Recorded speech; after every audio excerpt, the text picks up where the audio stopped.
الحمدللہ رب العالمین والصلاة والسلام علی سید المرسلین اما بعد فاعوذ باللہ من الشیطان الرجیم بسم اللہ الرحمن الرحیم۔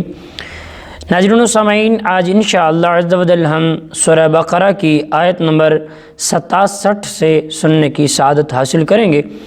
سب سے پہلے درود پاک کی فضیلت میں آتا ہے، نبی رحمت شفیع امت تاجدار عرب و عجم صلی اللہ تعالی علیہ وسلم نے ارشاد فرمایا کہ بے شک کل قیامت کے دن اس کی دہشتوں اور حساب کتاب سے جلدی نجات پانے والا وہ شخص ہوگا جس نے دنیا میں مجھ پر کثرت سے درود پڑھے ہوں گے۔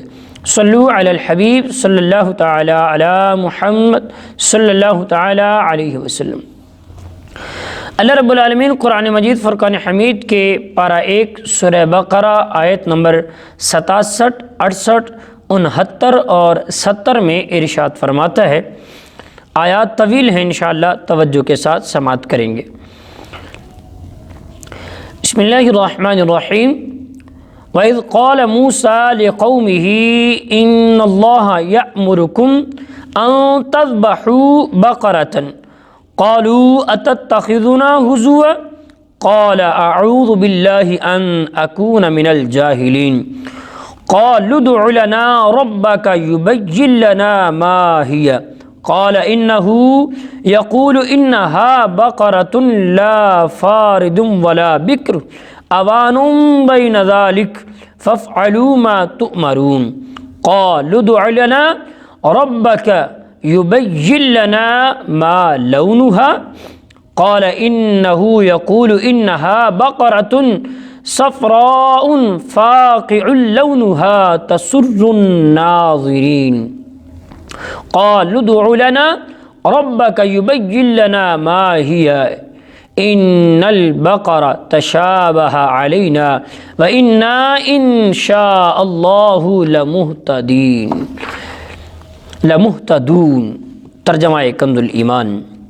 اور یاد کریں جب موسیٰ علیہ السلام نے اپنی قوم سے ارشاد فرمایا بے شک اللہ تعالیٰ تمہیں حکم دیتا ہے کہ ایک گائے ذبح کرو، تو انہوں نے کہا کیا ہمارے ساتھ آپ مذاق کر رہے ہیں؟ حضرت موسیٰ علیہ السلام نے ارشاد فرمایا میں اللہ کی پناہ مانگتا ہوں کہ میں ایسوں میں سے ہو جاؤں، جاہلوں میں سے۔ انہوں نے کہا کہ آپ اپنے رب سے دعا کیجئے کہ وہ ہمیں بتا دے کہ وہ گائے کیسی ہے۔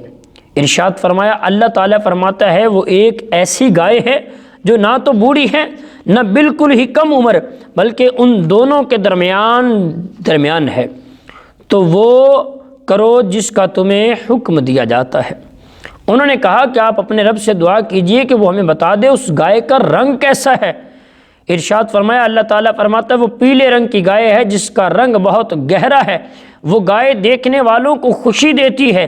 انہوں نے کہا آپ اپنے رب سے دعا کیجئے کہ ہمارے لیے واضح طور پر بیان کر دے کہ وہ گائے کیسی ہے، کیونکہ بے شک گائے ہم پر مشتبہ ہو گئی ہے، اگر اللہ چاہے گا تو یقیناً ہم راب پا لیں گے۔ وَإِذْ قَالَ مُوسَىٰ، جب موسیٰ علیہ السلام نے ارشاد فرمایا۔ ناظرین و سامعین، ان آیات میں یہودیوں کو جو واقعہ یاد دلایا جا رہا ہے اس کا خلاصہ اور اس کا واقعہ کچھ یوں ہے کہ بنی اسرائیل میں ایک مالدار امیر شخص عامیل کو اس کے رشتہ داروں نے خفیہ طور پر قتل کر کے دوسرے محلے میں ڈال دیا تاکہ اس کی میراث جو وراثت ہے وہ لے لیں اور خون بہا بھی۔ پھر دعویٰ کر دیا کہ مجھے خون بہا دلوایا جائے۔ قاتل کا پتہ نہیں چلتا تھا۔ وہاں کے لوگوں نے حضرت موسیٰ علیہ السلام سے درخواست کی کہ آپ دعا فرمائیں کہ اللہ تعالیٰ حقیقت حال ظاہر فرما دے۔ اس پر حکم ہوا کہ ایک گائے ذبح کرو، اس کا کوئی حصہ مقتول یعنی جس کو قتل کیا گیا ہے اس کو لگائیں، وہ زندہ ہو کر قاتل کے بارے میں بتائے گا۔ لوگوں نے حیرانی سے کہا کہ آپ علیہ السلام ہم سے مذاق کر رہے ہیں، کیونکہ مقتول کا حال معلوم ہونے اور گائے کے ذبح کرنے میں کوئی مناسبت معلوم نہیں ہوتی۔ اس پر حضرت موسیٰ علیہ السلام نے جواب دیا میں اس بات پر اللہ تعالیٰ کی پناہ چاہتا ہوں کہ میں مذاق کر کے جاہلوں میں سے ہو جاؤں۔ جب میرے اسرائیل نے سمجھ لیا کہ گائے کا ذبح کرنا مذاق نہیں بلکہ باقاعدہ اللہ کا حکم ہے، تو انہوں نے حضرت موسیٰ علیہ السلام سے اس کے اوصاف پوچھے اور بار بار سوال کر کے وہ لوگ قید بڑھاتے گئے۔ بالآخر یہ حکم ہوا کہ ایسی گائے ذبح کرو جو نہ بوڑھی ہو نہ بہت کم عمر ہو بلکہ درمیانی عمر کی، بدن پر کوئی داغ نہ ہو، ایک ہی رنگ کی گائے ہو، رنگ آنکھوں کو بھانے والا ہو، اس گائے نے کبھی کھیتی باڑی نہ کی ہو، کبھی کھیتی کو پانی نہ دیا ہو۔ آخری سوال میں انہوں نے کہا کہ اب ہم انشاءاللہ راستے کو پا لیں گے۔ بہرحال جب سب کچھ طے ہو گیا تو ان کی تسلی ہو گئی، پھر انہوں نے گائے کی تلاش شروع کر دی۔ ان کے اطراف میں صرف ایسی ایک گائے تھی۔ اس کا حال یہ تھا کہ بنی اسرائیل میں ایک نیک شخص تھا، ان کے ایک چھوٹا بچہ تھا اور ان کے پاس ایک گائے کے بچے کے علاوہ کچھ بھی نہ تھا۔ انہوں نے اس کی گردن پر مہر لگا کر اللہ تعالیٰ کے نام پر چھوڑ دیا اور اللہ کی بارگاہ میں عرض کی، اے مولا، میں اس بچیا کو اس فرزند کے لیے تیرے پاس دیت رکھتا ہوں، امانت رکھتا ہوں، تاکہ یہ میرا بیٹا جب بڑا ہو جائے تو اس کے کام آئے۔ اس نیک شخص کا تو انتقال ہو گیا، لیکن وہ بچیا جنگل میں اللہ کی حفاظت میں پرورش پاتی رہی۔ یہ لڑکا جب بڑا ہوا تو نیک، متقی، پرہیزگار اور ماں کا فرما بردار بنا۔ ایک دن اس کی والدہ نے کہا، اے بیٹے، اے میرے نور نظر، تیرے باپ نے تیرے لیے جنگل میں خدا کے نام پر ایک بچیا یعنی گائے کی چھوڑی تھی، وہ اب جوان ہو گئی ہوگی، اللہ تعالیٰ سے دعا کرو کہ وہ تجھے عطا کر دے اور تو اسے جنگل سے لے آ۔ لڑکا جنگل میں گیا اور اس نے گائے کو جنگل میں دیکھا اور والدہ کی بتائی ہوئی علامتیں اس میں پائیں۔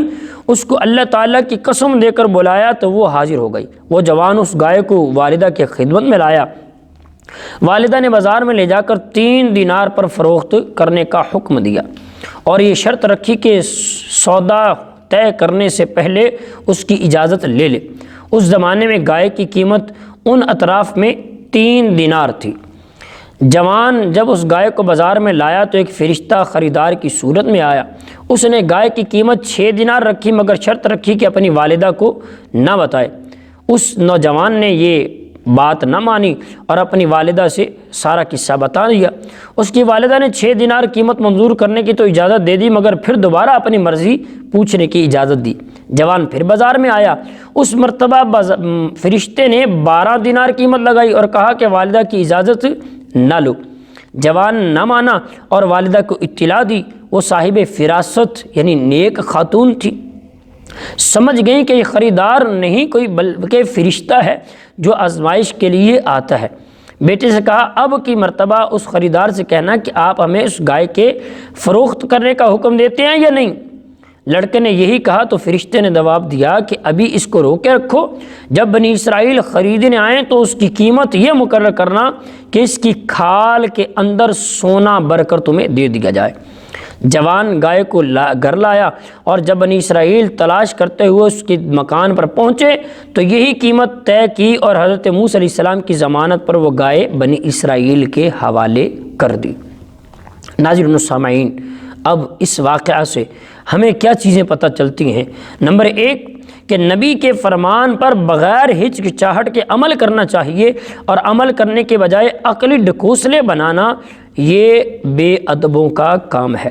نمبر 2، پیغمبر جھوٹ، دل لگی اور کسی کا مذاق اڑانا وغیرہ عیبوں سے پاک ہوتے ہیں، البتہ خوش طبعی ایک اچھی صفت ہے، یہ ان میں پائی جاتی ہے۔ نمبر 3، شرعی احکامات سے جو ہے بے جا بحث مشقت کا سبب ہے۔ حدیث پاک میں ہے، اگر بنی اسرائیل بحث نہ کرتے تو جو گائے ذبح کرتے وہ ان کو کافی ہو جاتی، یعنی انہوں نے بار بار سوال کیا اور قید بڑھاتے گئے، ایک مرتبہ ہی پوچھتے، وہی گائے کوئی بھی ذبح کر لیتے تو وہ ان کا مسئلہ حل ہو جاتا۔ نمبر 4، انشاءاللہ کہنے کی بہت برکت ہے۔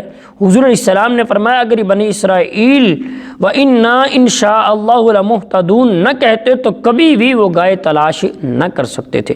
نمبر 5، جو اپنے اہل و عیال کو اللہ کے سپرد کرتا ہے، اللہ اس کی عمدہ یعنی بہترین پرورش کرتا ہے۔ اور نمبر 6، جو اپنا مال اللہ تعالیٰ کے بھروسے پر اس کی امانت میں دے دے، اللہ تعالیٰ اس میں برکت دیتا ہے۔ اور نمبر 7 یہ کہ والدین کی فرما برداری کا اس سے درس ملتا ہے کہ اللہ کو والدین کی فرما برداری کتنی پسند ہے۔ نمبر 7 اور آخر میں ارشاد فرمایا ماں باپ کی خدمت اطاعت کرنے والوں کو دونوں جہان میں بھلائیاں نصیب ہوتی ہیں۔ ناظرین و سامعین، اس واقعے سے ہمیں بھی درس حاصل کرنا چاہیے۔ اللہ تبارک و تعالی ہمیں اس پر عمل کرتے ہوئے اپنی زندگیوں کو گزارنے کی توفیق عطا فرمائے، اور نبی پاک علیہ الصلوۃ والسلام کی تعلیمات پر ہمیں بھی عمل کرنے کی توفیق عطا فرمائے۔ آمین بجاہ نبی الامین صلی اللہ تعالی علیہ وسلم۔